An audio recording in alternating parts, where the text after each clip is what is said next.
일부 봉인된 편지. 그날은 남편의 장례식이었다. 검은 상복의 소매에 낀 먼지를 털며 나는 문득 이런 생각을 했다. 이제 정말로 나 혼자 남았구나. 사람들은 나를 위로하려 애썼다. 그래도 오래 사셨잖아요. 좋은 분이셨어요.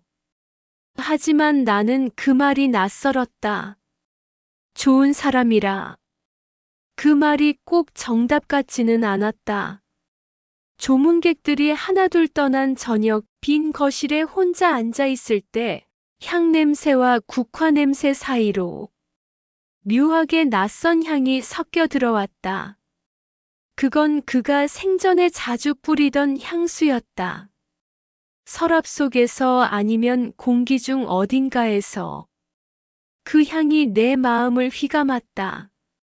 나는 괜히 책장 쪽으로 발걸음을 옮겼다. 그의 서류철이 아직 그대로 있었다. 정리해야지 하며 손을 뻗었을 때 무언가 종이 감촉이 느껴졌다. 회색 봉투 하나. 봉인 스티커에는 내 이름이 적혀 있었다. 한정희. 내 이름. 나는 순간 손끝이 떨렸다. 그는 살아있을 때 단 한 번도 이렇게 내 이름을 정식으로 불러준 적이 없었다. 정혜 씨. 그는 늘 그랬다. 딱 그만큼의 거리.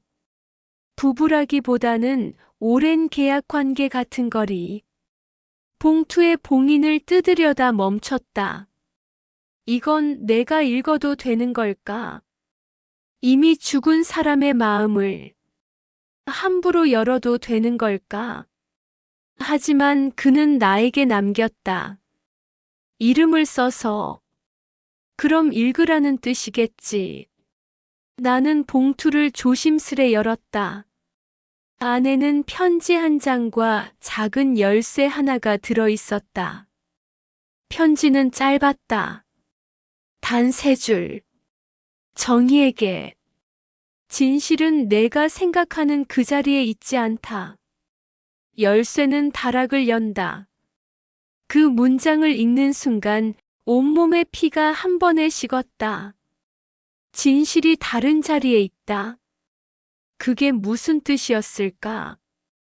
나는 천천히 눈을 감았다. 머릿속에 그의 목소리가 맴돌았다. 진실은 항상 늦게 온다. 그가 살아있을 때 가끔 하던 말이었다. 그때는 그냥 철학적인 농담이라고 생각했다. 하지만 지금은 아니었다. 그 말은 어쩌면 예고였는지도 모른다. 나는 손에 쥔 열쇠를 바라보았다. 작고 낡은 황동 열쇠. 익숙한 모양이었다. 다락방. 그가 평생 누구에게도 열어 보이지 않던 그 방의 열쇠였다. 밤이 깊어갔지만 나는 그 방으로 향했다. 계단을 오르는 발소리가 유난히 크게 울렸다. 마치 누군가 내 뒤를 따라오는 것처럼. 문 앞에 서니 한 번도 맡아본 적 없는 냄새가 났다. 오래된 종이와 향수, 그리고 묘한 비누 냄새. 그건 그가 아닌 누군가의 냄새 같았다. 열쇠를 꽂았다. 딸깍. 문이 쉽게 열렸다. 그 안에는 작은 책상과 서랍장, 그리고 낡은 박스 몇 개가 있었다. 나는 한참을 서 있었다. 손이 쉽게 움직이지 않았다. 그의 죽음보다 더 두려운 건 그가 남긴 진실이었다. 조심스레 상자를 하나 꺼냈다. 먼지가 푸석하게 날렸다. 상자 위에는 1998년 미안하다 라는 글씨가 적혀 있었다. 1998년.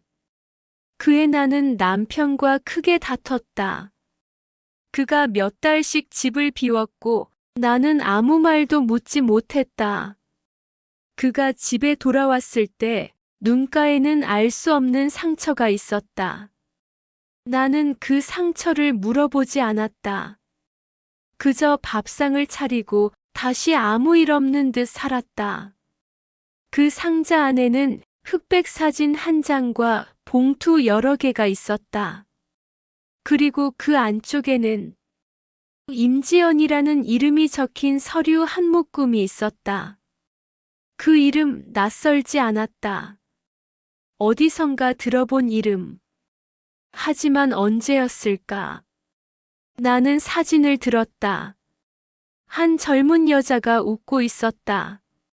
그 옆에는 내 남편이 있었다. 그의 손은 그녀의 어깨 위에 놓여 있었다. 심장이 쿵 내려앉았다. 이건 단순한 추억이 아니었다. 사진의 뒷면에는 이렇게 적혀 있었다. 우리 다시 시작하자. 1998년 5월. 나는 손끝이 얼었다. 다시 시작하자. 그럼 그때 그는 다른 누군가와 그 순간 머리가 하얘졌다. 모든 기억이 뒤섞였다. 그가 나에게 했던 모든 거짓말, 밤늦게 돌아오던 날들, 그리고 가끔 멍하니 웃던 얼굴. 나는 상자를 내던졌다. 사진들이 바닥에 흩어졌다. 그 사이로 작은 메모지 하나가 떨어졌다. 지연아, 언젠가 이 방의 문이 열리면 나는 그때야 비로소 용서받을 수 있을 거야. 나는 그 메모를 읽다가 멈췄다. 용서. 그가 누구에게 용서를 구한 걸까? 그녀에게? 아니면 나에게? 내 안에서 오래 묻어둔 감정들이 마치 먼지처럼 한꺼번에 떠올랐다. 분노, 슬픔, 허망함, 그리고 이상하게도 묘한 안도감. 이제라도 진실이 보이기 시작했으니까. 나는 바닥에 흩어진 사진들을 다시 주워 담았다. 그리고 상자를 닫으며 중얼거렸다. 그래, 이제 시작이네. 끝이 아니라. 다락을 나와 계단을 내려오는데 누군가의 그림자가 스쳤다. 내 착각이었을까? 아니면 정말 누군가 있었을까? 문득 휴대전화가 울렸다. 모르는 번호였다. 서울로 법률사무소. 나는 잠시 망설이다가 전화를 받았다. 낯선 남자의 목소리가 들렸다. 혹시 한정혜님 되시죠? 유 원장 관련해서 말씀드릴 게 있습니다. 유 원장? 나는 놀라 되물었다. 유 원장이라니요? 남편의 유 원장은 아직 공개도 안 했는데요. 그는 조용히 말했다. 그렇지 않습니다. 이미 한 번 공개됐습니다. 단 유족 한 분만 제외하고요. 누가요? 정혜님이요. 그 순간 내 손에서 전화기가 떨어졌다. 세상이 멈춘 듯 조용했다. 벽시계의 초침만이 느리게 움직였다. 나만 제외됐다고. 나는 천천히, 아주 천천히 숨을 들이켰다. 그리고 혼잣말을 했다. 그래. 진실은 내가 생각하는 그 자리에 있지 않다. 그 말이 이 뜻이었구나. 그날 밤 나는 봉투를 다시 꺼냈다. 편지를 가만히 쓰다듬었다. 그의 글씨가, 그의 냄새가, 그의 거짓이 내 손끝에 묻어 있었다. 나는 낮게 중얼거렸다. 그래요, 당신. 이제 내가 묻던 진실을 찾아갈게요. 그게 당신의 마지막 소원이었겠죠. 창문 밖에서는 비가 조용히 내리고 있었다. 그 빗소리 속에서 나는 처음으로 진심으로 그를 미워했다. 그리고 동시에 처음으로 그를 이해하고 있었다. 그는 진실을 남겼다. 그리고 나는 그 진실을 여는 사람으로 남았다. 2부. 낯선 통장. 남편이 떠난 지 꼭 사흘째 되는 날이었다.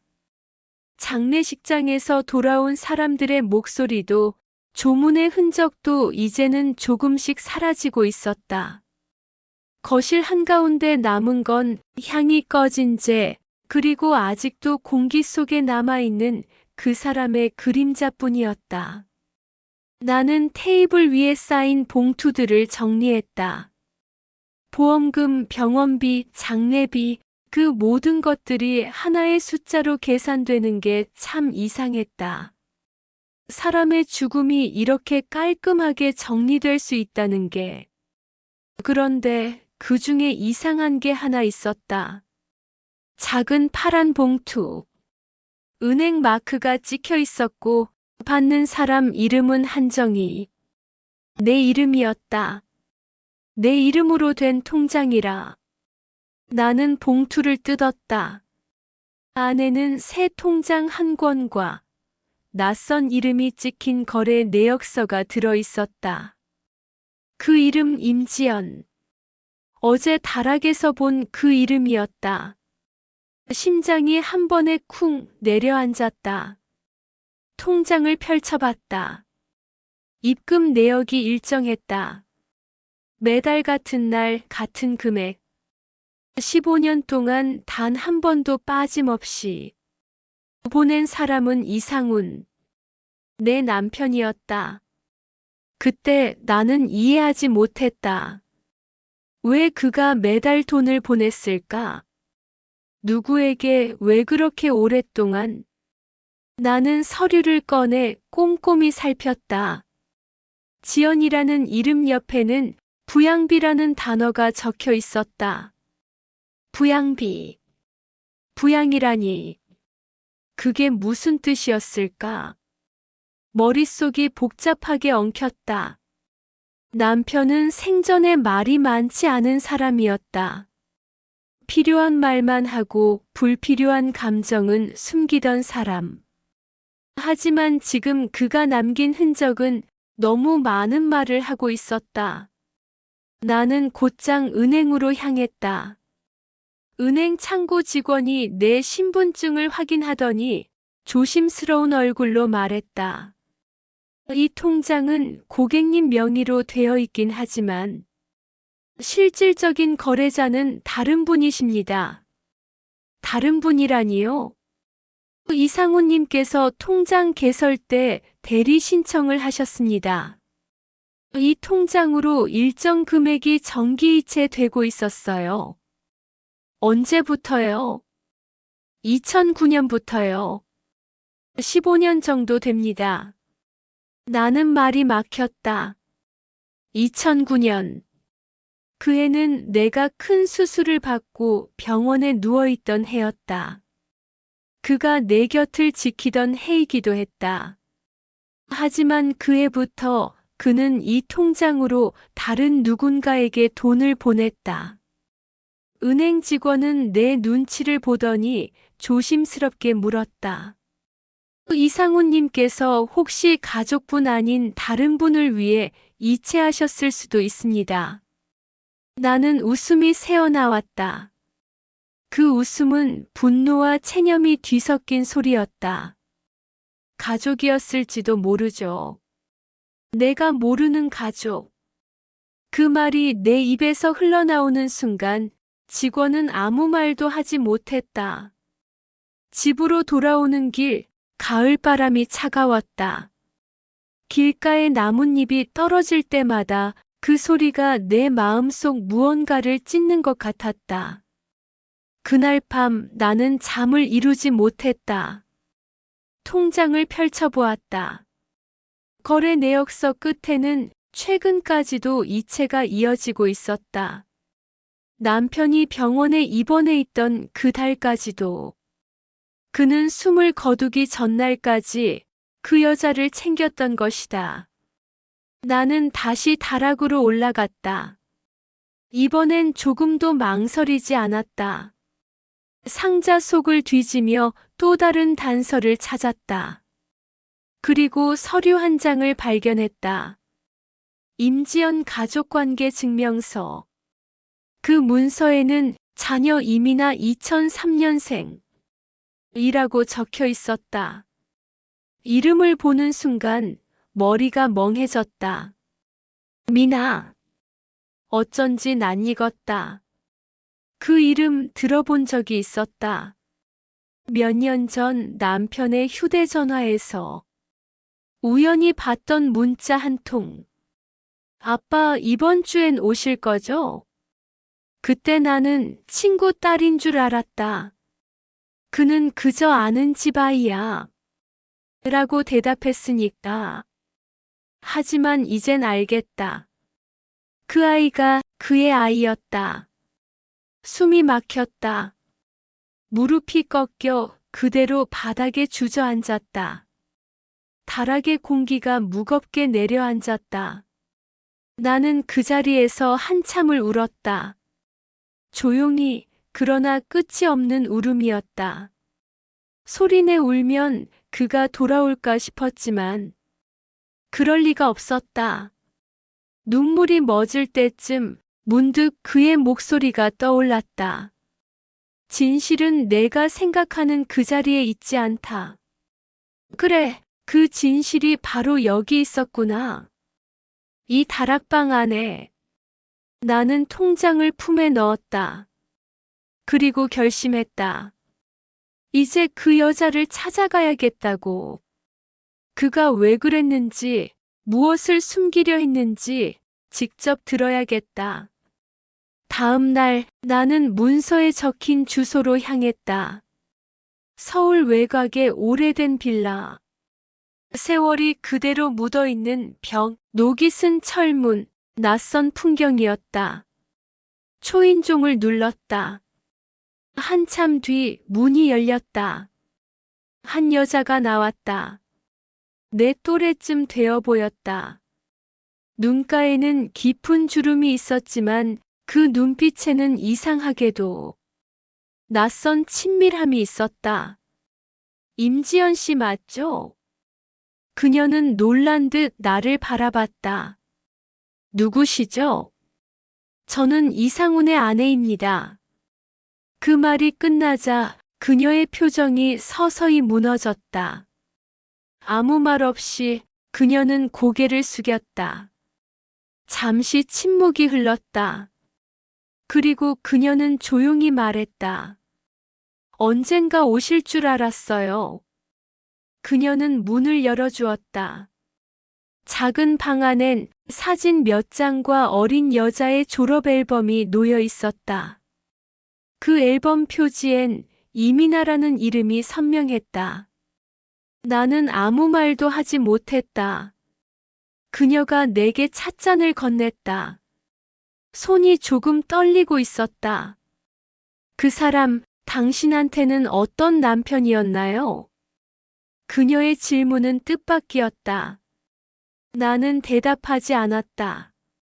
그저 차를 한 모금 마셨다. 뜨거운 김이 코끝을 스쳤다. 내게는요. 그녀가 말을 이었다. 그 사람은 늘 미안한 아버지였어요. 나는 눈을 들어 그녀를 바라봤다. 아버지요? 그녀는 고개를 끄덕였다.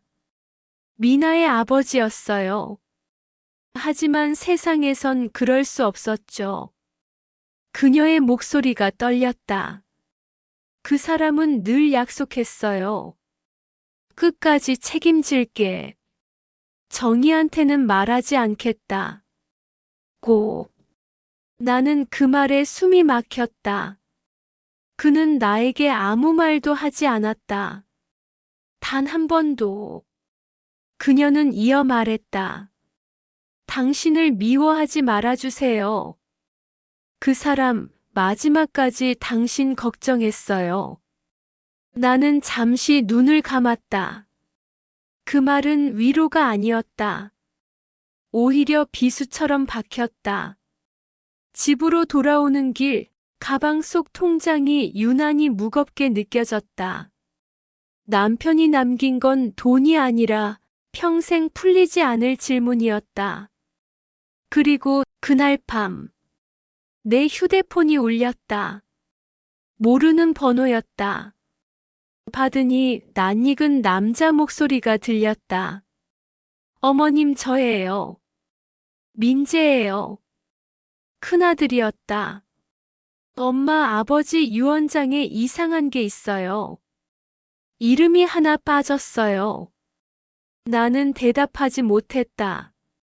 그의 목소리 너머로 비가 내리고 있었다. 비의 소리가 마치 누군가의 고백처럼 들렸다. 나는 눈을 감았다. 진실은 내가 생각하는 그 자리에 있지 않다. 그래, 그 말의 뜻이 이제야 완전히 이해됐다. 남편은 진실을 남겼다. 하지만 그 진실을 마주하는 건 나의 몫이었다. 3부. 그 여자의 그림자. 그날 이후로 며칠 동안 나는 창문을 거의 열지 않았다. 햇빛이 내 얼굴에 닿는 게 싫었다. 세상이 너무 밝으면 내 안의 그림자가 더 짙어지는 법이다. 남편의 흔적을 정리하겠다고 마음먹은 지 사흘째 되는 날, 책장 밑에서 낡은 봉투 하나가 나왔다.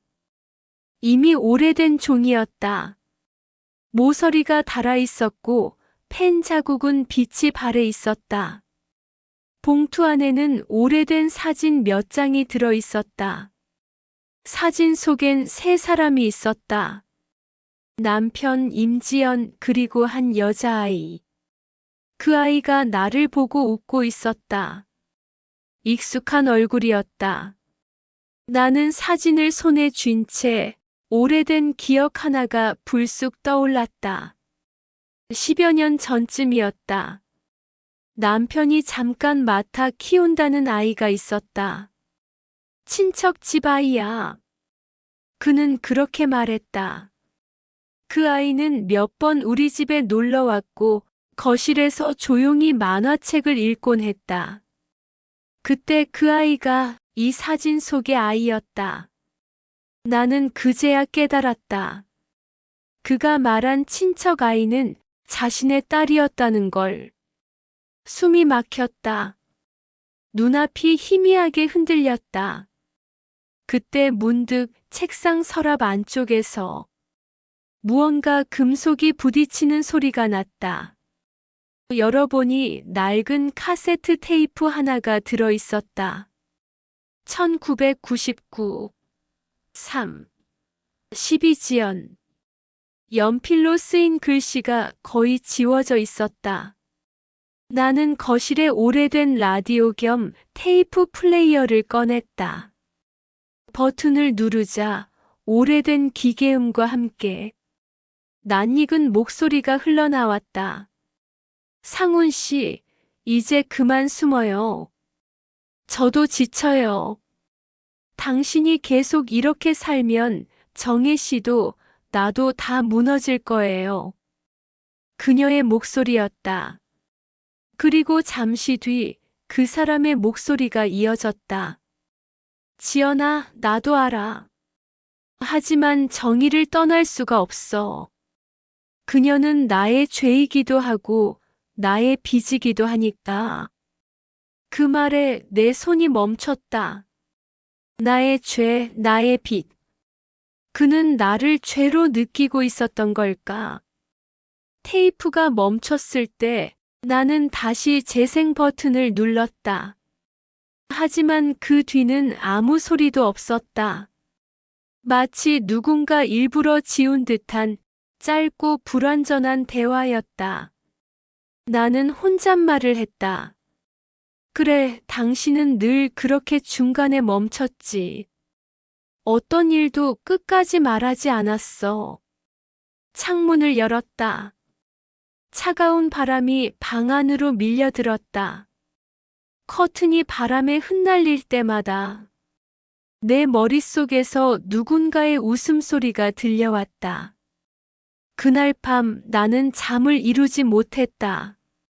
남편이 내게서 감췄던 것들, 그 여자가 내게 남긴 목소리, 그리고 그 아이의 얼굴. 모든 게 뒤엉켜서 내 머릿속을 뒤흔들었다. 나는 새벽에 탁자 위로 노트를 꺼냈다. 남편의 필체로 가득한 기록 노트였다. 거기엔 이런 문장이 적혀 있었다. 정의가 모를 때가 가장 평화로웠다. 그러나 그 평화는 죄로 쌓였다. 나는 그 문장을 읽으며 천천히 웃었다. 쓴웃음이었다. 그가 평화를 죄로 느꼈다면 나는 평생 그 죄 속에서 살았던 셈이다. 노트를 덮고 나니 한 장의 영수증이 떨어졌다. 부천 사진관. 그리고 날짜는 2003년. 나는 다음 날 그곳으로 향했다. 사진관은 여전히 그 자리에 있었다. 낡은 간판, 바랜 필름 포스터, 그리고 카운터에 앉은 노인이 나를 맞았다. 여기 혹시 이상훈 씨라는 분 사진 맡기신 적 있나요? 그는 고개를 기울였다. 아, 그분. 예전에 자주 오셨죠? 가족 사진 많이 인화해 가셨는데. 가족 사진이요? 예, 따님이랑 부인분이랑요. 부인분? 네, 젊은 여성이었죠. 그분이랑 따님이랑 같이 오셨어요. 그분이 미나야 여기 봐라 하던 게 아직도 귀에 남아요. 나는 순간 온몸에 힘이 빠져나가는 걸 느꼈다. 눈앞이 아득했다. 그는 이어 말했다. 그분이 돌아가시기 전에 사진 한 장 맡기고 가셨어요. 혹시 부인이 찾아오면 이걸 전해주세요 하시더군요. 그는 서랍을 뒤지더니 작은 봉투를 내밀었다. 봉투 안에는 사진 한 장과 편지 한 통이 있었다. 사진 속에 그는 지연과 아이의 손을 잡고 웃고 있었다.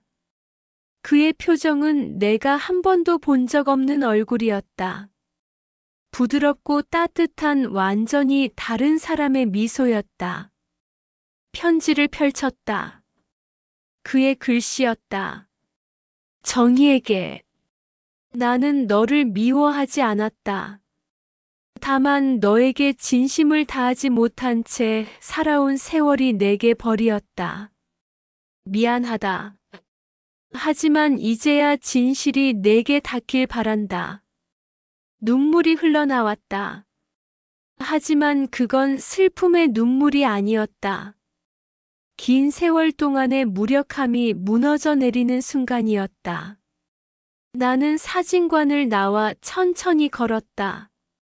거리를 지나는 사람들, 햇빛, 바람, 소리. 모든 게 너무 선명하게 느껴졌다.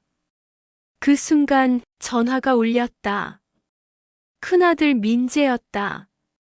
엄마, 아버지 유원장 말이에요. 법무사가 다시 연락 왔어요. 뭐래?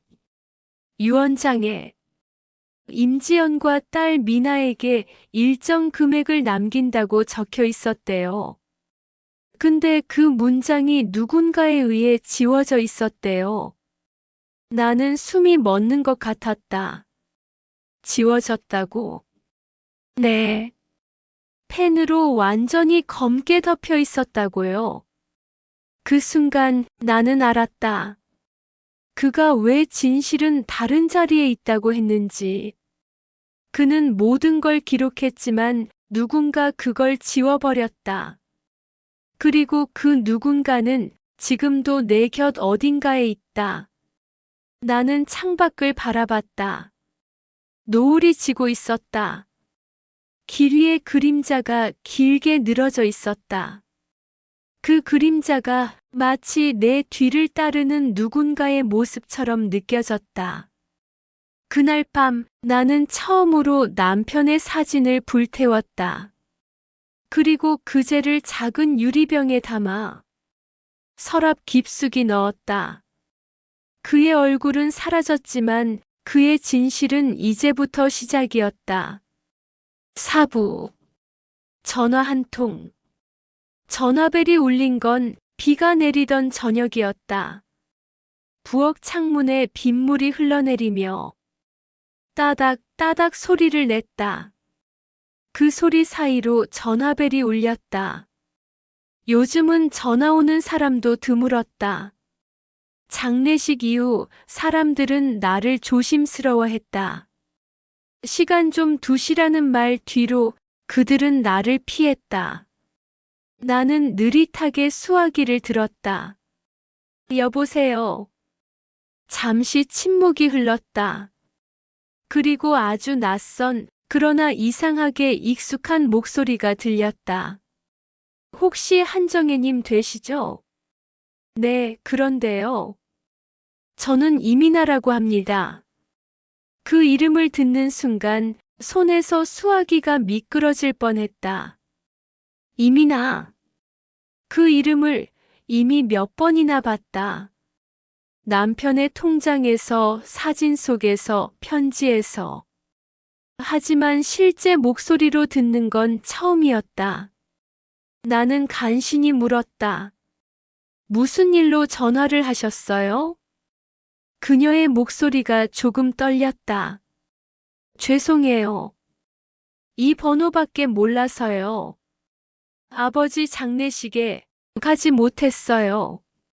아버지. 그 단어가 내 귓속에서 부딪혔다. 그녀는 이어 말했다. 그 사람은 제게 늘 말했어요. 정희한테는 절대 연락하지 마라. 하지만 이제 그럴 이유가 없잖아요. 나는 말이 나오지 않았다. 그녀는 한숨을 내쉬더니 조용히 말했다. 아버지가 돌아가시기 전날 저한테 편지를 남겼어요. 그 편지엔 한정혜 씨에게 전하라는 말이 있었어요. 내 심장이 뛰기 시작했다. 그게 무슨 뜻이에요? 직접 뵙고 전해드리고 싶어요. 가능할까요?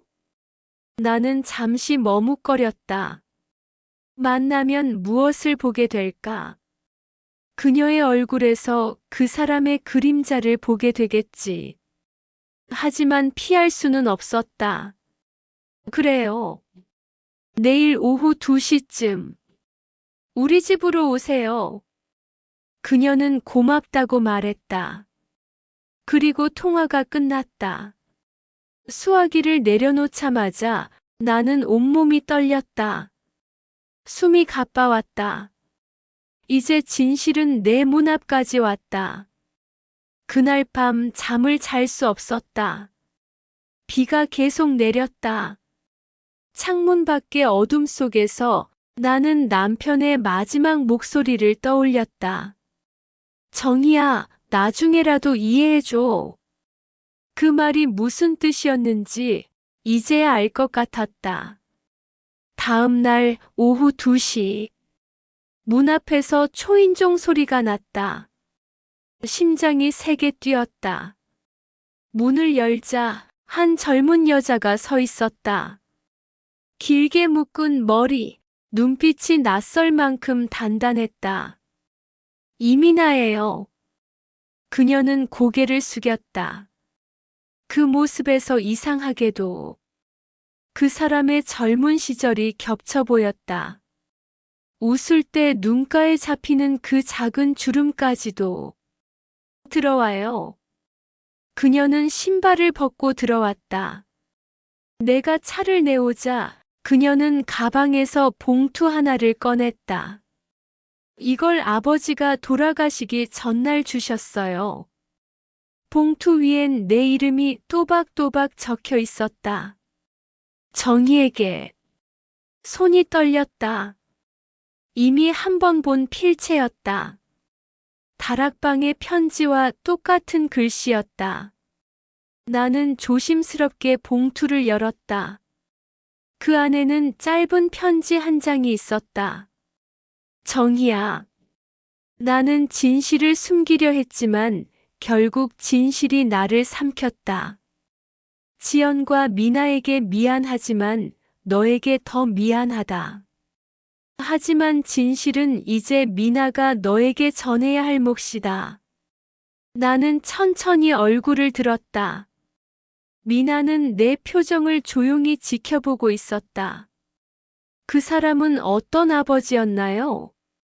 내가 물었다. 그녀는 잠시 생각하더니 말했다. 좋은 사람은 아니었어요. 하지만 나한테는 유일한 사람이었어요. 늘 엄마한테 잘해라 하셨거든요.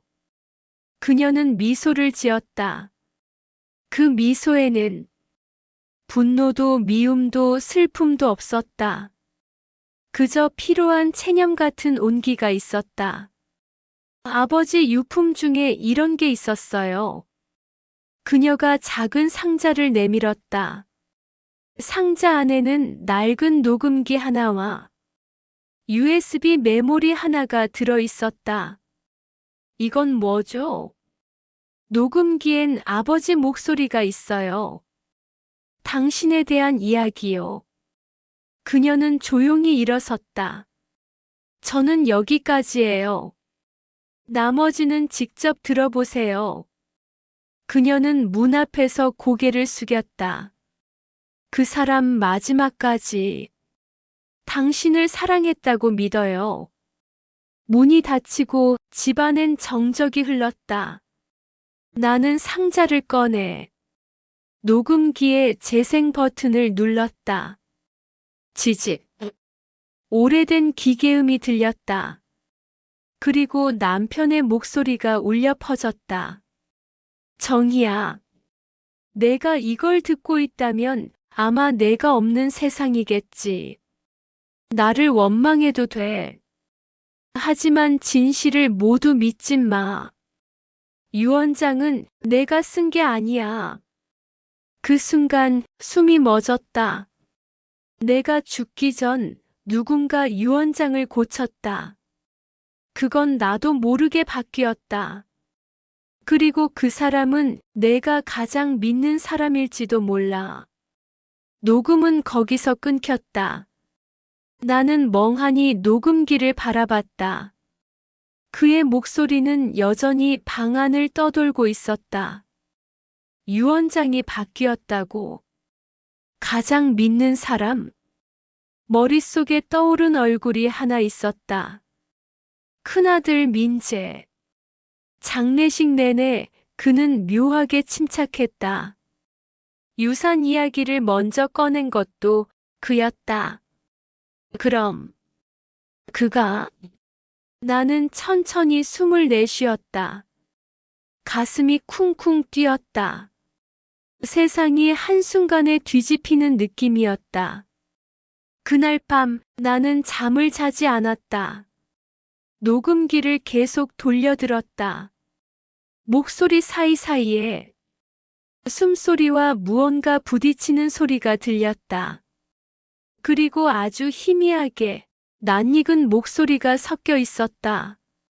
아버지, 그 말 그냥 지워요.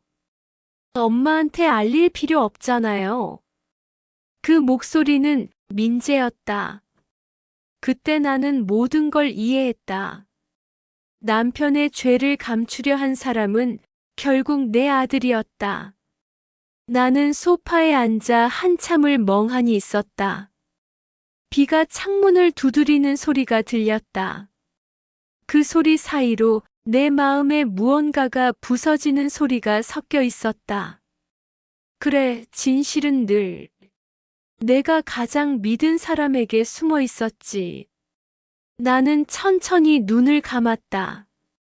그의 마지막 목소리가 여전히 귓가를 맴돌았다. 정희야, 진실은 내가 생각하는 그 자리에 있지 않다. 이제 그 말의 끝을 알 것 같았다. 오부. 흔들리는 증언. 아침 햇빛이 이상할 만큼 차가웠다. 창문 틈으로 들어오는 빛은 따뜻하지 않았다.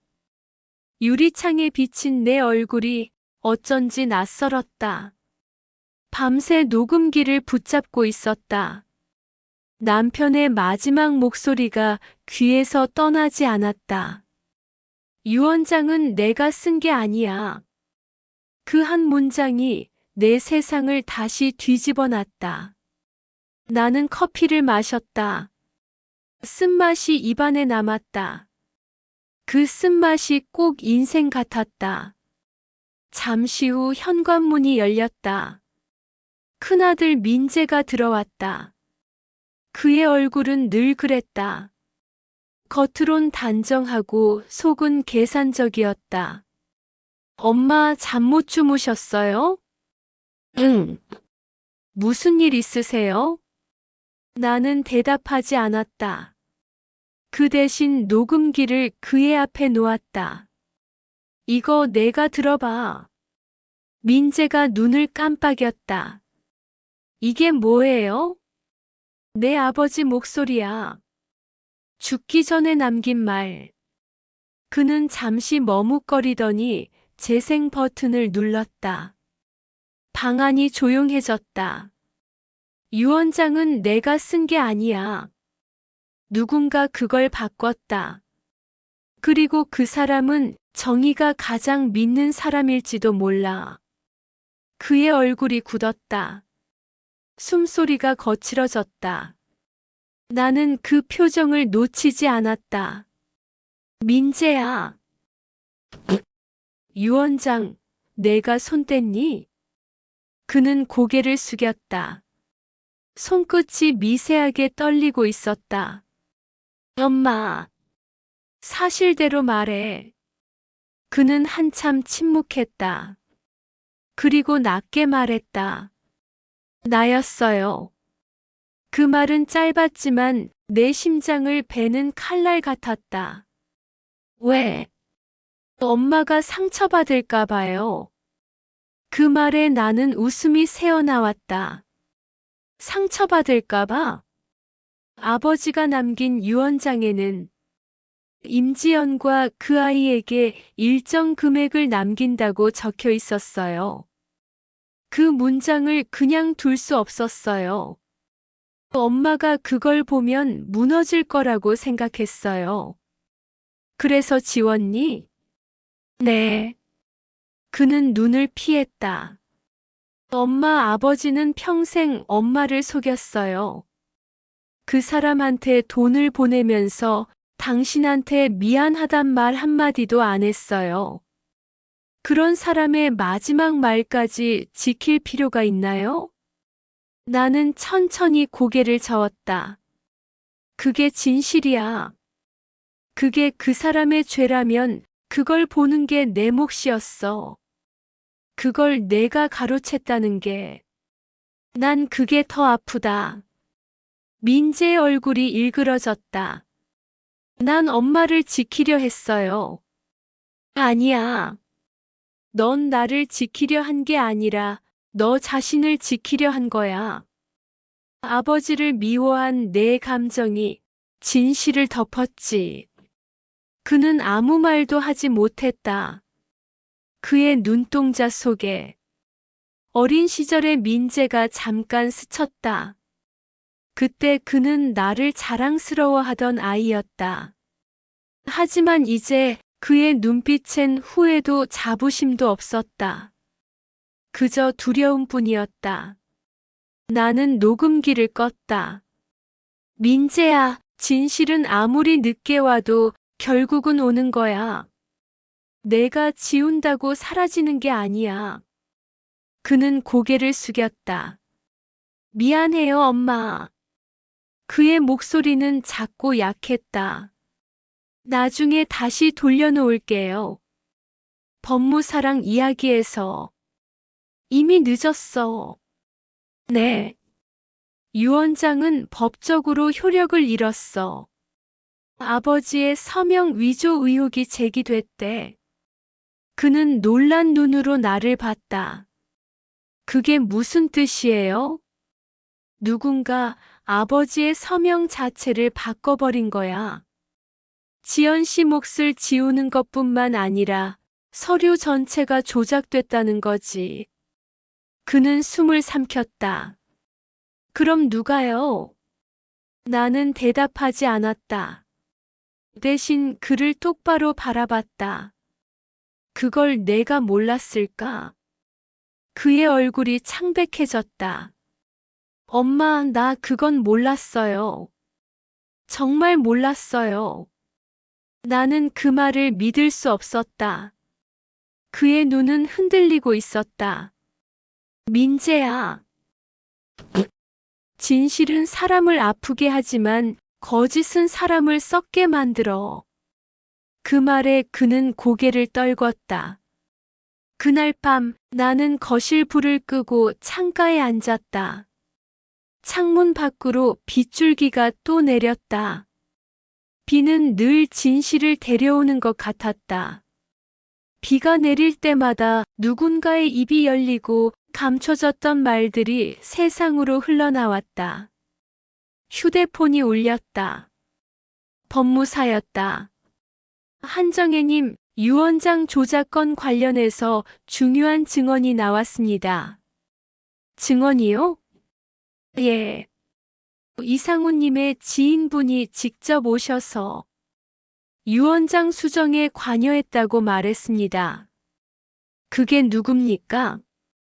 이름은 김혜림 씨입니다. 순간 나는 멈췄다. 예림. 둘째 며느리였다. 민재의 아내. 그녀의 이름이 세상에서 가장 낯설게 들렸다. 전화를 끊고 나서야 나는 그제야 모든 게 하나로 연결되기 시작했다. 민재가 혼자 할 수 없었던 일. 법적 서류의 정리, 공증, 서명 위조. 그 모든 과정엔 반드시 누군가의 손이 필요했다. 그 손이 바로 예림이었다. 다음 날 그녀가 집으로 찾아왔다. 평소보다 정갈한 옷차림, 표정은 이상하게 차분했다. 어머니, 저 드릴 말씀이 있어요. 나도 그래. 나는 그녀를 거실로 안내했다. 둘 사이에 묘한 공기가 흘렀다. 유 원장 말이죠. 그녀가 먼저 입을 열었다. 제가 도왔어요. 왜? 민재가 너무 힘들어했어요. 아버님이 다른 여자를 위해 남긴 돈을 보고 무너졌어요. 그 모습이 너무 불쌍했어요. 그래서 내가 진실을 지웠니? 지운 게 아니라 정리한 거예요. 아무도 다치지 않게 하려고. 아무도 다치지 않게. 나는 천천히 고개를 저었다. 근데 보렴, 지금 모두 다쳤잖니. 그녀는 아무 말도 하지 않았다. 눈가가 흔들렸다. 내가 한 일은 위조야, 예림아. 그건 법의 문제를 넘어선 죄야. 그녀는 눈을 피했다. 그럴 줄은 몰랐어요. 그냥 가족을 지키고 싶었을 뿐이에요. 나는 천천히 말했다. 가족은 거짓으로 지켜지는 게 아니야. 그렇게 지킨 가족은 결국 서로를 찢게 돼. 그녀는 울음을 참듯 입술을 깨물었다. 죄송해요, 어머니. 제가 잘못했어요. 나는 고개를 끄덕였다. 늦었지만 그 말은 고맙구나. 그날 밤 나는 다락방으로 올라갔다. 남편의 유품 상자를 다시 꺼냈다. 그 안에는 그의 필체로 쓴 마지막 문장이 남아 있었다. 진실은 누군가의 입으로 살아남는다. 나는 그 문장을 손끝으로 짚었다. 남편이 남긴 그 말이 이제 내 입으로 옮겨질 차례였다. 나는 작은 노트를 꺼냈다. 그리고 첫 문장을 썼다. 이건 내 이야기이자 그들의 진실에 대한 기록이다. 펜이 종이를 긁는 소리가 방 안가득 울려 퍼졌다. 그 소리가 마치 내 심장의 박동처럼 느껴졌다. 이제 나는 숨기지 않을 것이다. 누가 뭐라 해도 끝까지 말할 것이다. 진실은 아직 끝나지 않았다. 6부 유산의 주인. 사람의 인생은 때로 한 장의 서류로 평가된다. 그 서류에 이름이 있느냐 없느냐. 그것이 사랑의 증거가 되고 존재의 값어치가 된다. 나는 그것이 얼마나 잔인한 일인지 이번 생에 뼈저리게 알았다. 법원 복도는 차가웠다. 벽에 붙은 시계 초침이 딱딱 소리를 낼 때마다 내 심장도 그 리듬을 따라 뛰었다. 정의 어머니, 준비되셨어요? 변호사가 조심스럽게 물었다. 네. 내 목소리는 떨리지 않았다. 이제는 무엇도 숨기지 않을 준비가 되어 있었다. 오늘은 남편의 유언장 조작 사건 첫 공판이었다. 피고는 둘째 며느리 예림. 그리고 그 사실을 알고도 묵인한 혐의로 내 아들 민재가 증인석에 서게 되어 있었다. 한때는 내 손으로 밥을 떠먹여주던 아이가 이제는 내 앞에서 진실을 증언해야 했다. 아이러니였다. 가족이라는 울타리가 이토록 냉정한 공간에서 서로를 겨누게 될 줄이야. 재판이 시작됐다. 판사의 목소리가 울려 퍼졌다. 피고인 김예림 씨, 유언장 수정 경위를 진술하십시오. 예림은 고개를 숙인 채 말했다. 제가 했습니다. 모두 제 잘못입니다. 그 이유는요? 남편을 위해서였습니다. 아버님의 유언장에 다른 여인과 그 딸에게 재산을 남긴다는 부분이 있었어요. 남편이 그걸 보고 무너졌습니다. 그래서 그 문장을 지웠습니다. 그녀의 목소리는 떨리지 않았다. 그건 후회의 떨림이 아니라 자신의 결정을 정당화하려는 단단한 울림이었다. 그렇다면 판사가 물었다. 남편 이상훈 씨의 서명 부분까지 바꾼 이유는 무엇입니까? 그녀는 잠시 침묵했다. 그 순간 방 안의 공기가 멈춘 듯 했다. 그건 제가 한 게 아닙니다. 나는 숨을 멈췄다. 판사가 다시 물었다. 그럼 누가 했습니까? 그녀는 눈을 들어 나를 바라봤다. 그리고 고개를 돌려 민재를 향했다. 민재예요. 방 안이 술렁이었다. 제가 처음엔 그저 도와줬어요. 하지만 서명은 민재가 직접 바꿨습니다.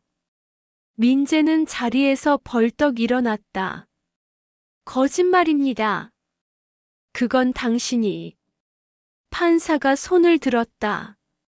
조용히 하십시오. 나는 그 순간 아들의 얼굴에서 처음 보는 공포를 봤다. 그건 죄의식보다 깊은 진실 앞에서의 무력함이었다. 증인석에 서라는 호출이 들렸다. 나는 천천히 걸어나갔다. 법정의 공기가 매서웠다. 기자들의 카메라 셔터 소리가 내 등 뒤로 스쳤다. 증인, 고인 이상훈 씨의 배우자로 맞습니까? 네. 유언장 조작 사실을 언제 알게 되셨습니까?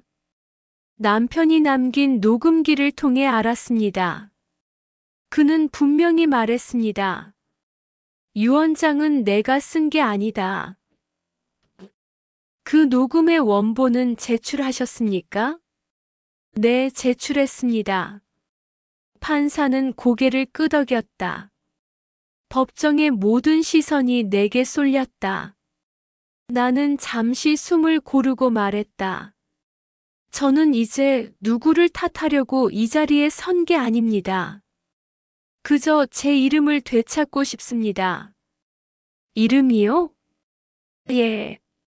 그 사람의 아내로서 한정이라는 이름이 끝까지 지워지지 않기를 바랍니다. 그 말에 법정은 고요해졌다. 말을 마치고 자리로 돌아오는데 가슴이 묘하게 후련했다. 15년 동안 나는 가족이라는 이름 아래서 침묵해왔다.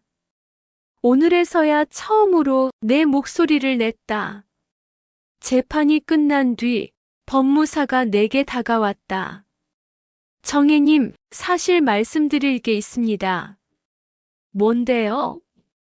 그는 봉투 하나를 내밀었다. 이건 이상훈 님이 남긴 또 다른 문서입니다. 유언장과는 별개로 진실의 기록이라는 제목으로 보관되어 있었습니다. 봉투를 열었다. 그 안엔 한 장의 종이와 사진 몇 장이 들어 있었다. 사진 속엔 남편과 지연 그리고 어린 미나가 있었다. 그의 표정은 평화로웠다. 그리고 종이에는 그의 마지막 자필 문장이 적혀 있었다. 재산의 주인은 돈이 아니라 기억이다. 정희야, 이 모든 걸 버텨줘서 고맙다. 내가 남긴 건 죄가 아니라 내가 다시 살아갈 이유다. 나는 그 문장을 오래 바라봤다. 그리고 조용히 속삭였다. 그래요. 이제야 조금은 이해할 것 같아요. 당신이 왜 그토록 침묵했는지. 눈물이 났다. 하지만 이번엔 슬퍼서가 아니었다. 이해의 눈물이었다. 그의 사랑은 왜곡되었지만 그 안엔 여전히 진심이 있었다. 며칠 뒤 판결이 내려졌다. 유언장은 무효. 조작과 서명 위조 혐의는 모두 인정. 예림은 집행유예, 민재는 벌금형을 선고받았다. 법정에서 나오는 길 기자들이 몰려들었다. 한정혜 씨, 한 말씀 부탁드립니다. 나는 멈춰서서 짧게 말했다. 진실은 돈보다 오래 갑니다.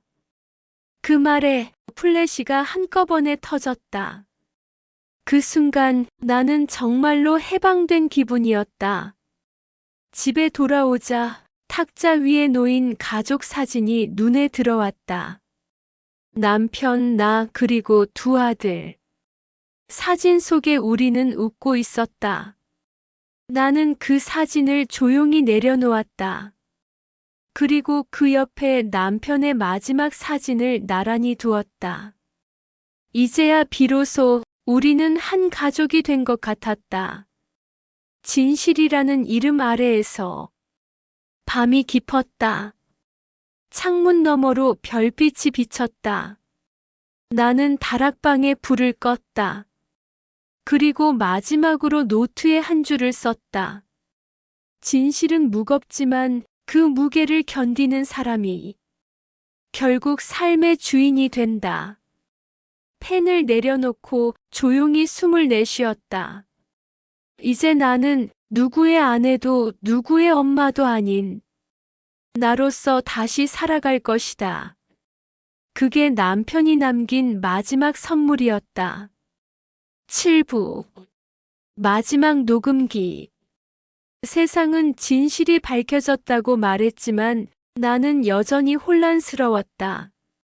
법정은 정의를 세웠지만 내 마음엔 아직 판결이 내려지지 않았다.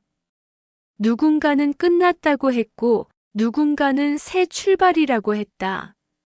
하지만 나에게 이 모든 건 그의 목소리로 끝나야 했다. 그날 오후 법무사에게서 택배 하나가 도착했다. 갈색 상자. 보내는 사람은 서울병원 기록보관실. 상자 안에는 USB 하나와 쪽지가 들어 있었다. 이상우님의 개인 물품에서 발견된 녹음 파일입니다. 확인 후 보관 바랍니다. 손끝이 떨렸다. 남편의 이름. 그의 목소리가 다시 내 앞에 찾아온 것이다. 나는 조심스레 USB를 컴퓨터에 꽂았다. 폴더 하나가 떴다. LASTRECORD 2024. 마지막 기록. 그 이름부터 심장이 쿵 내려앉았다. 파일을 클릭하자 낯익은 숨소리가 들렸다. 그리고 조용한 그의 목소리. 정희야. 이 녹음이 발견될 땐 아마 나는 이 세상에 없겠지. 숨이 멎었다. 그의 목소리는 살아있었다. 나는 평생 두 여자를 사랑했다. 한 사람은 내 죄를 알고도 함께 걸어준 아내, 또 한 사람은 내 죄를 모른 채 나를 구원하려 한 여인. 지연은 나의 도피였다. 하지만 정희, 너는 나의 벌이었다. 그 말이 귓가에 파고들었다. 벌이었다. 나는 내 곁에서 늘 두려웠다. 내가 나를 용서할까봐. 용서받을 자격이 없는 내가 그 용서를 받을까봐. 그의 숨소리가 잠시 멈췄다. 그리고 낮게 웃는 소리가 들렸다. 정희야, 내가 남긴 재산은 아무 의미 없어. 내가 진짜 남기고 싶은 건 너한테 하지 못한 말이야. 사랑했어. 하지만 그 사랑을 입 밖에 낼 수 없었다. 너는 늘 강했으니까. 너의 강함이 내 비겁함을 비췄으니까. 이제 나 대신 진실을 마주해줘. 그리고 절대 나를 용서하지 마. 녹음은 거기서 끊겼다. 나는 숨을 쉬는 것도 잊은 채 컴퓨터 화면을 바라봤다. 절대 나를 용서하지 마. 그 말은 이상하게 따뜻하게 들렸다. 그건 부탁이 아니라 내게 남긴 유언이었다. 그날 밤 나는 오랜만에 불을 끄지 않았다. 방 안의 공기가 너무 조용했다. 그의 목소리가 아직도 벽에 스며 있는 것 같았다. 나는 다락방으로 올라가 그의 유품 상자를 꺼냈다. 그 안에는 이미 다 아는 물건들 뿐이었다. 그의 시계, 안경, 만년필, 그리고 낡은 지갑. 지갑 안에는 오래된 사진 한 장이 있었다.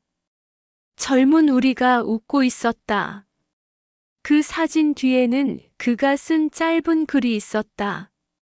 그날의 미소, 그게 나의 진심이었다. 눈물이 터졌다. 그의 진심은 늘 작고 조용한 곳에 숨어 있었다. 그걸 나는 너무 늦게 발견했다. 다음 날 아침, 큰아들 민재가 집으로 왔다. 그의 표정은 어딘가 달라져 있었다. 엄마, 아버지 녹음 파일 들었어요. 그래. 아버지, 엄마를 진심으로 사랑하셨더라고요. 나는 조용히 웃었다. 그래, 나도 들었어. 그런데 왜 용서하지 말라고 하셨을까요? 나는 그를 바라봤다. 그건 용서를 구한 게 아니야. 그건 나에게 남긴 자유였어. 자유요? 그래. 용서하지 않아도 괜찮다는 자유. 그게 진짜 사랑이야. 그는 조용히 고개를 끄덕였다. 엄마 미안해요. 이제 그 말은 그만하자. 그는 울음을 참듯 입술을 깨물었다. 그 모습이 남편을 닮아 있었다. 점심 무렵 임지연에게서 전화가 왔다. 정혜 씨, 그 사람 목소리 들으셨어요? 네. 그 사람 마지막까지 당신 얘기만 했어요. 알아요. 이제 조금은 그 사람을 미워하지 않아도 되겠죠? 나는 한참 침묵하다가 대답했다. 미워하는 것도 사랑의 한 방식이니까요. 그녀가 잠시 울음을 삼켰다. 그 말, 그 사람도 좋아했을 거예요. 전화를 끊고 나니 세상이 이상하게 조용했다. 마치 모든 소리가 멈춘 것처럼. 나는 창문을 열었다. 햇빛이 들어왔다. 손등 위로 따뜻한 온기가 내려앉았다. 그 순간 그의 목소리가 다시 들리는 것 같았다. 정희야, 고마웠다. 나는 그 말에 처음으로 웃었다. 진심으로. 그날 밤 나는 일기를 썼다. 오랜만에 아주 오래된 글씨체로. 그는 떠났지만 그의 진심은 남았다. 나는 이제 그 진심을 들고 나의 다음 인생을 걸어가려 한다. 펜 끝이 종이를 스쳤다. 한 글자 한 글자에 그의 목소리가 따라왔다. 새벽녘 꿈을 꿨다. 그가 기타를 치고 있었다. 그 노래는 젊은 시절 우리가 함께 들었던 노래였다. 그는 웃으며 말했다. 이제 나를 놓아줘. 나는 대답했다. 그래요, 이제 놓을게요. 그가 기타줄을 한 번 더 튕기자 소리가 사라졌다. 그리고 눈을 떴다. 창문 너머로 새벽빛이 들어오고 있었다. 나는 천천히 일어나 컴퓨터를 껐다. 그리고 마지막으로 USB를 봉투에 넣어 남편의 사진 옆에 두었다. 그에게 말했다. 이제 당신의 마지막 목소리는 나에게서 멈출게요. 이제 내 차례니까. 그날 이후 나는 매일 새벽에 글을 쓴다. 누군가에게 들려주기 위한 이야기가 아니라 나를 위한 고백이다. 이젠 안다. 진실은 아픈 게 아니라 살아있게 하는 것이다. 그리고 나는 그 진실 속에서 다시 숨쉬기 시작했다. 8부. 진실의 대가.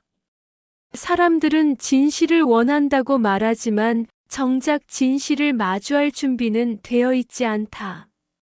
그건 나도 마찬가지였다. 나는 진실을 드러냈지만 그 순간부터 내 삶은 더 이상 나의 것이 아니었다. 남편의 마지막 녹음 파일이 세상에 알려진 건 내가 원한 일이 아니었다. 며칠 전 기자 한 명이 찾아왔다.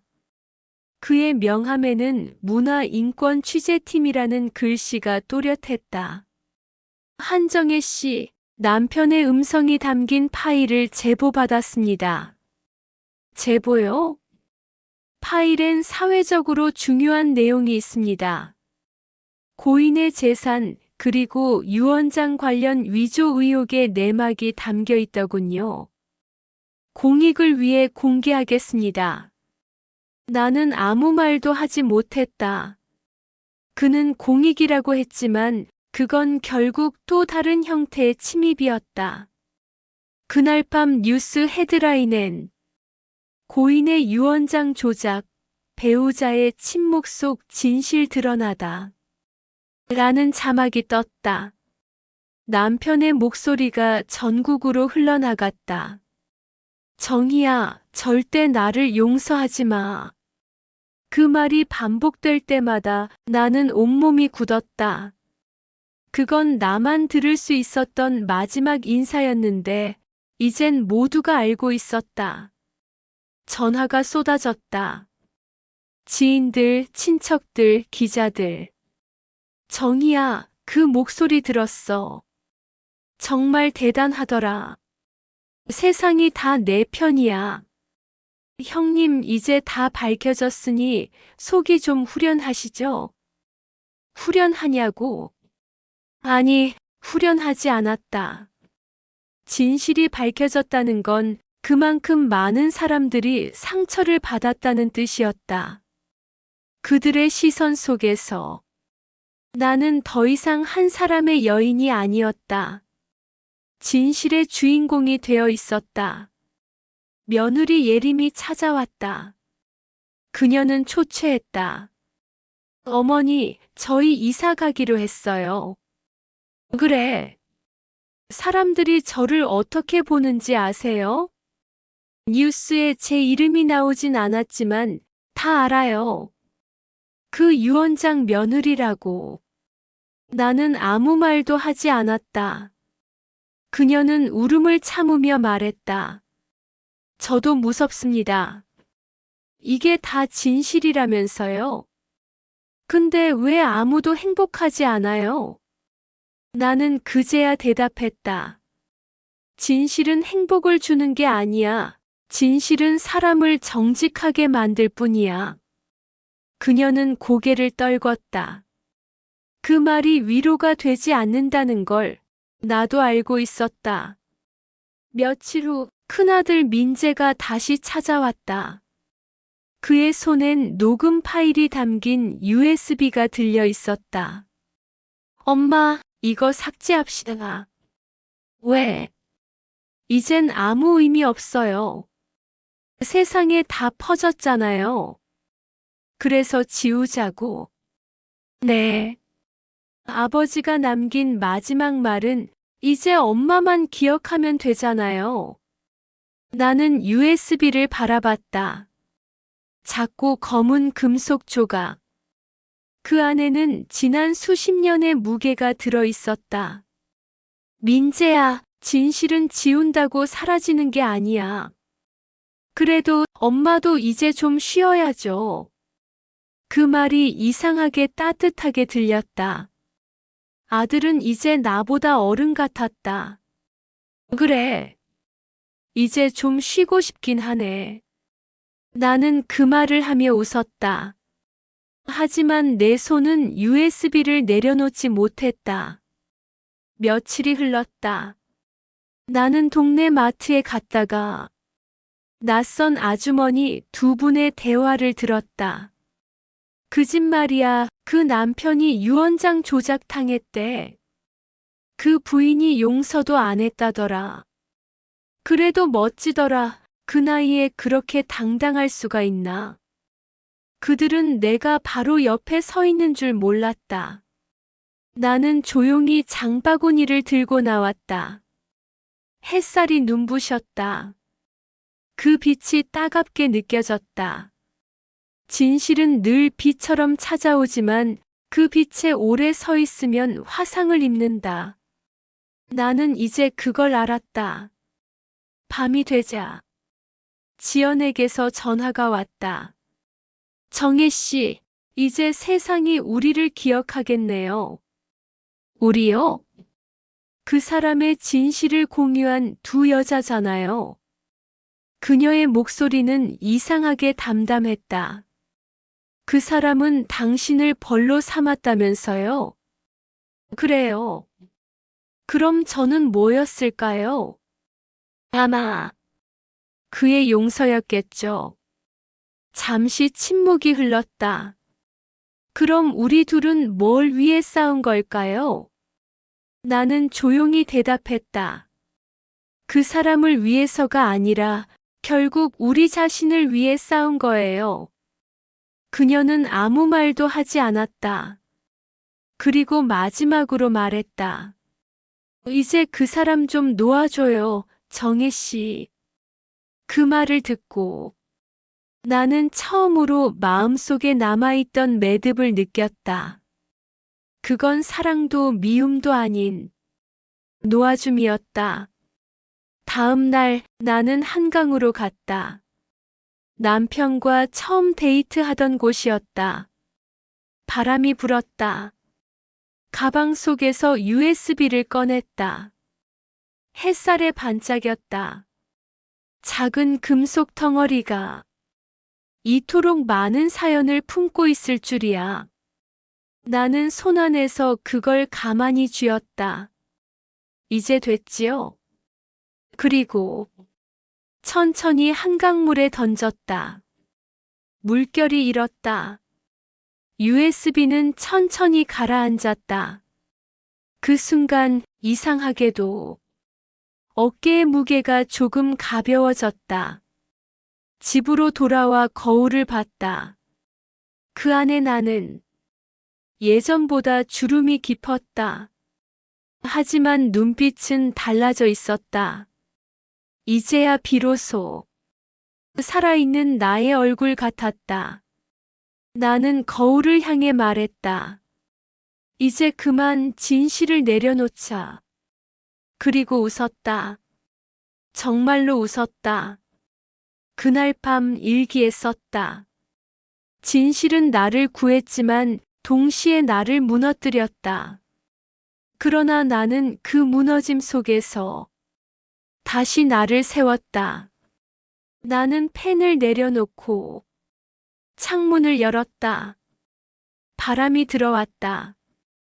그 바람 속에 어디선가 그의 목소리가 섞여 있었다. 정희야, 잘했어. 나는 그 말에 조용히 답했다. 당신도 이제 쉬어요. 구부. 떠난 계절의 앨범. 세상은 여전히 분주했다. 하지만 내 시간은 느리게 흘렀다. 진실이 밝혀지고 사람들은 나를 용감한 여성이라 불렀지만 나는 그 단어가 조금 불편했다. 용감했다기보다 그저 더 이상 숨을 수 없었을 뿐이었다. 가을의 끝자락이었다. 창밖에 나뭇잎이 다 떨어진 어느 날 다락방 정리를 하다 낡은 앨범 하나를 발견했다. 갈색 가죽 표지 1984년 여름이라는 글씨.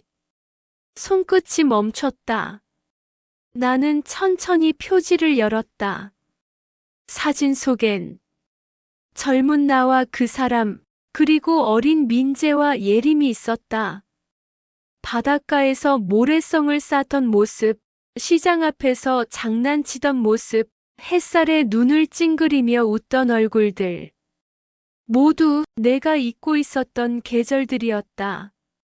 그 사람의 얼굴을 오래 들여다보았다. 나는 그를 미워했고, 그를 원망했고, 이제는 그리워했다.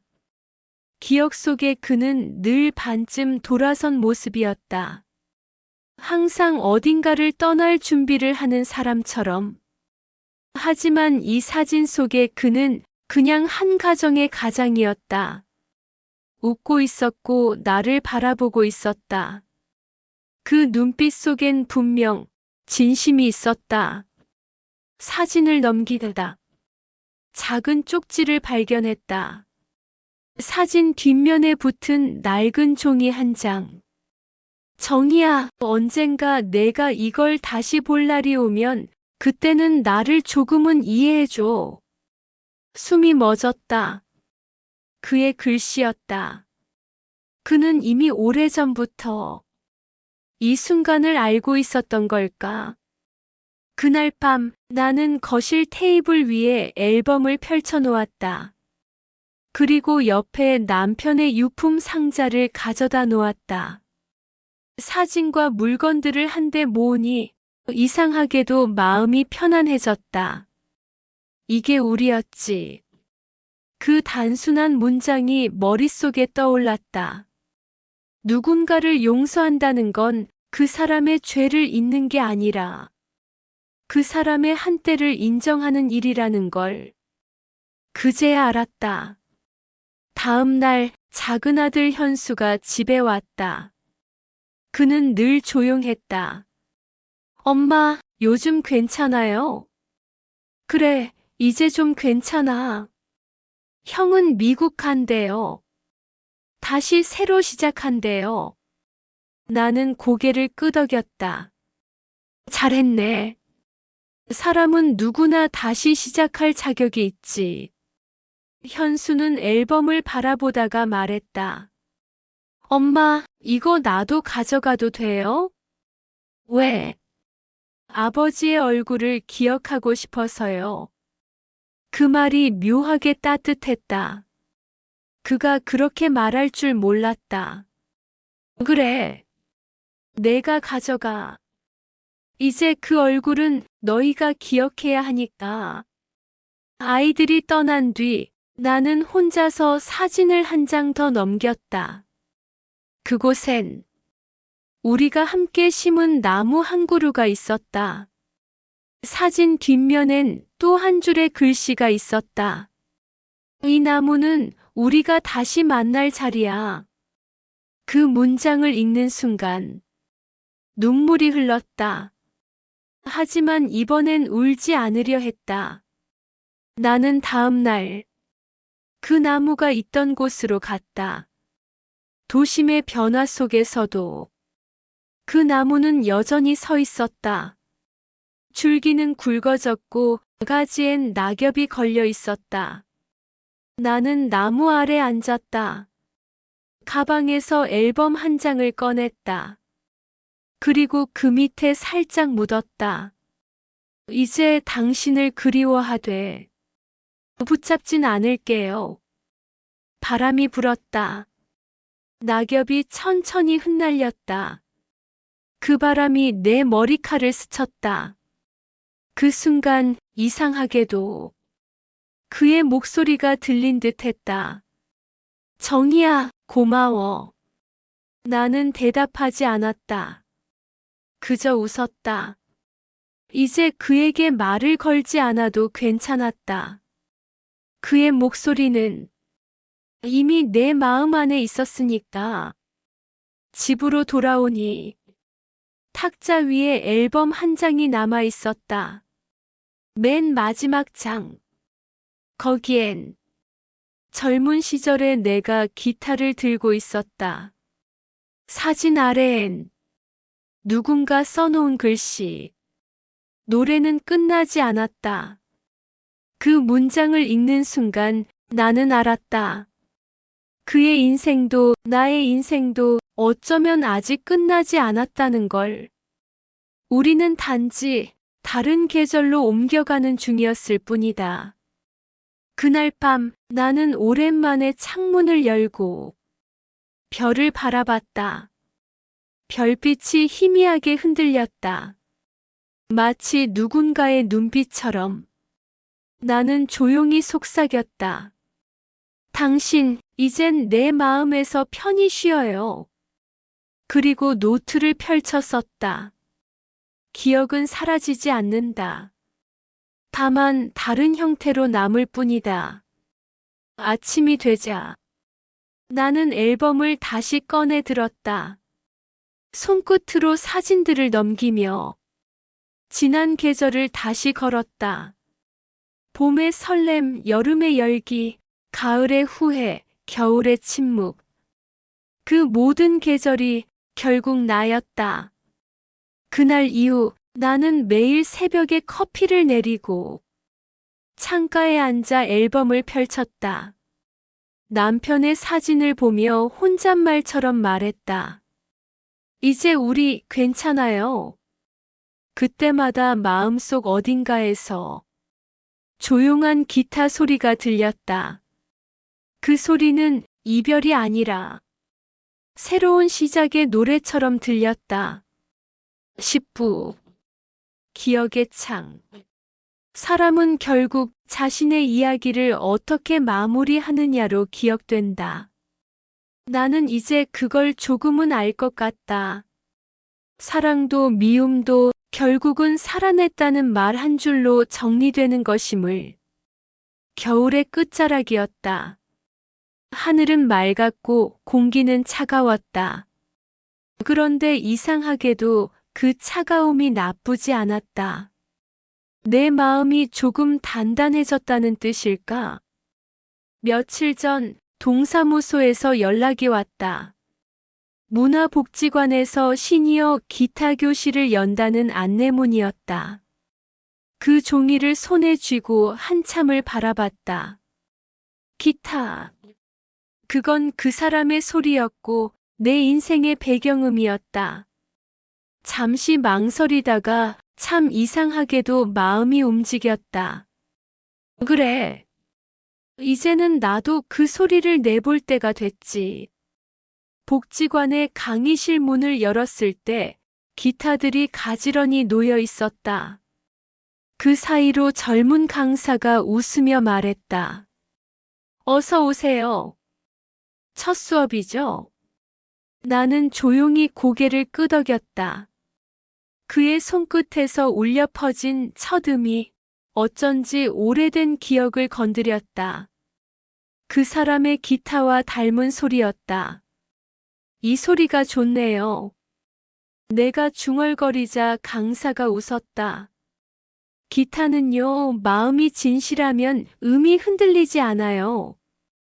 그 말이 묘하게 내 마음을 울렸다. 첫날은 그렇게 지나갔다. 손끝이 아렸고 줄은 생각보다 단단했다. 하지만 그 단단함이 싫지 않았다. 다음 주 두 번째 수업 때 강사가 물었다. 혹시 기타를 배워본 적 있으세요? 나는 잠시 웃었다. 아니요. 대신 누군가가 내 옆에서 늘 쳤어요. 그는 고개를 끄덕이며 말했다. 그럼 금방 감을 찾으시겠네요. 정말 그랬다. 왼손으로 줄을 누르고 오른손으로 튕길 때마다 기억이 소리로 되살아났다. 수업이 끝난 후 혼자 남은 강의실에서 기타를 안았다. 햇빛이 유리창을 통해 들어오고 있었다. 기타의 표면에 빛이 번졌다. 나는 조용히 속삭였다. 이제 나도 당신처럼 노래할게요. 그리고 아주 천천히 가장 단순한 코드 하나를 눌렀다. 그 소리가 내 안에 오래된 고요를 깨웠다. 집으로 돌아오는 길, 공원의 벤치에 앉았다. 아이들이 뛰어놀고 있었다. 그 모습을 보니 문득 젊은 시절의 내가 떠올랐다. 항상 무언가를 잃을까봐 조급했고 사랑을 붙잡으려다 결국 상처를 냈다. 그땐 몰랐다. 놓아주는 게 더 큰 용기라는 걸.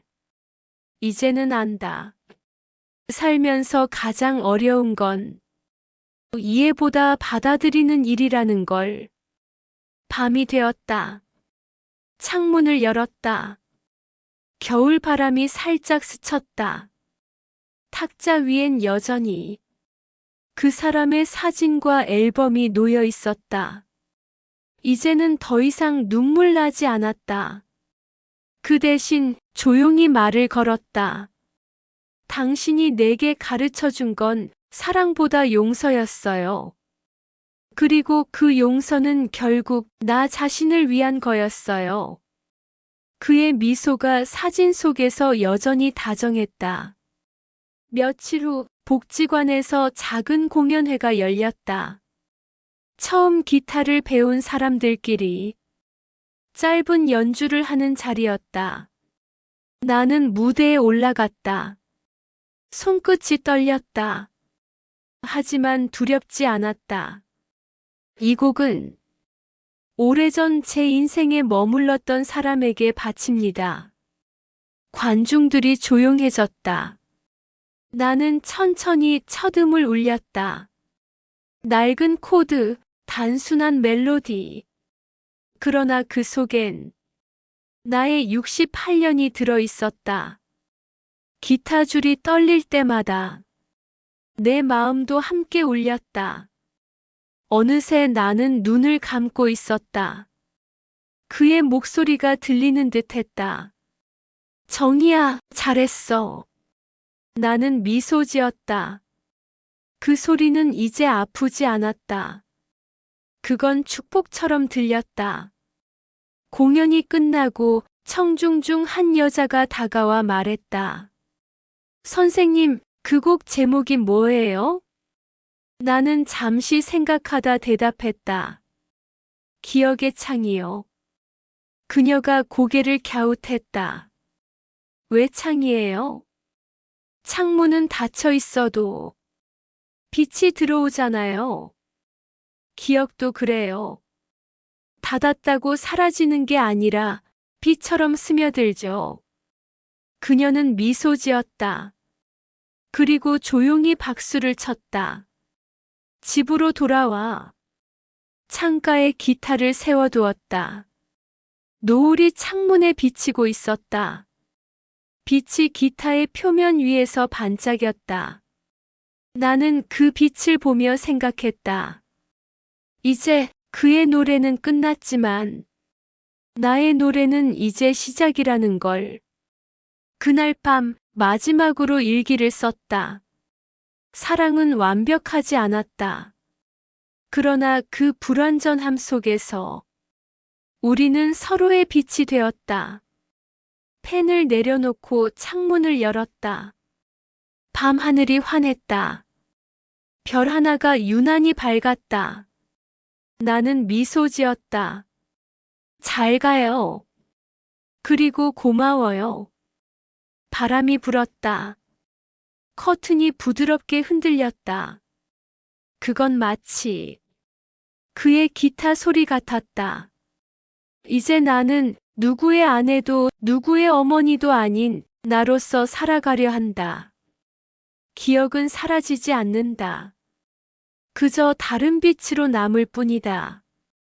그 빛이 내 창가를 비추는 한 나는 오늘도 살아있다.